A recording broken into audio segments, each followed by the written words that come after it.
I rise to apprise this august House of certain recent developments pertaining to Bangladesh.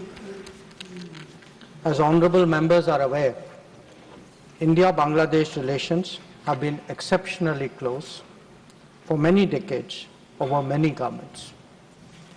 Concern about recent violence and instability there is shared across the political spectrum.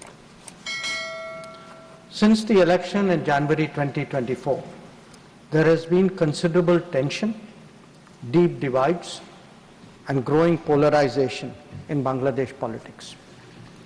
This underlying foundation aggravated a student agitation that started in June this year.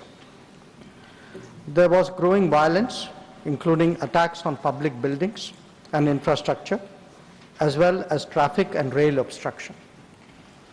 The violence continued through the month of July. Throughout this period, we repeatedly counseled restraint and urged that the situation be diffused through dialogue. Similar urgings were made to various political forces with whom we were in touch. So, despite a Supreme Court judgment on 21 July, there was no let-up in the public agitation. Various decisions and actions taken thereafter only exacerbated the situation.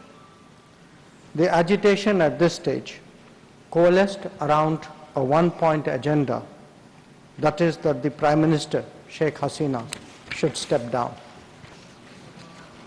On 4th August, events took a very serious turn. Attacks on the police, including police stations and government installations, intensified even as overall levels of violence greatly escalated. Properties of individuals associated with the regime were torched across the country.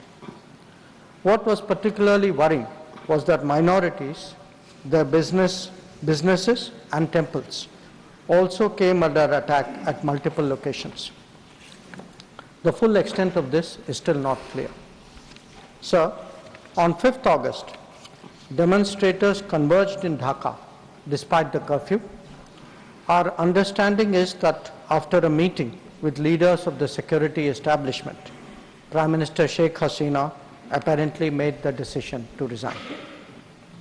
At very short notice, she requested approval to come for the moment to India. We simultaneously received a request for flight clearance from Bangladesh authorities. She arrived yesterday evening in Delhi.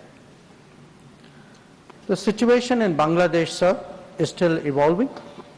The Army Chief, General Waqar-uz-Zaman, addressed the nation on 5th August. He spoke about assuming responsibility and constituting an interim government. We are in close and continuous touch with the Indian community in Bangladesh through our diplomatic missions. There are an estimated 19,000 Indian nationals there, of which about 9,000 are students. The bulk of the students, however, have already returned to India in the month of July on the advice of the High Commission. In terms of our diplomatic presence, in addition to the High Commission in Dhaka, we have assistant High Commissions in Chittagong, Rajshahi, Khulna and Sylhet. It is our expectation that the host government will provide the required security protection for these establishments. We look forward to their normal functioning once the situation stabilizes. Chairman, sir, we are also monitoring the situation with regard to the status of minorities. There are reports of initiatives by various groups and organizations to ensure their protection and well-being. We welcome that, but will naturally remain deeply concerned till law and order is visibly restored.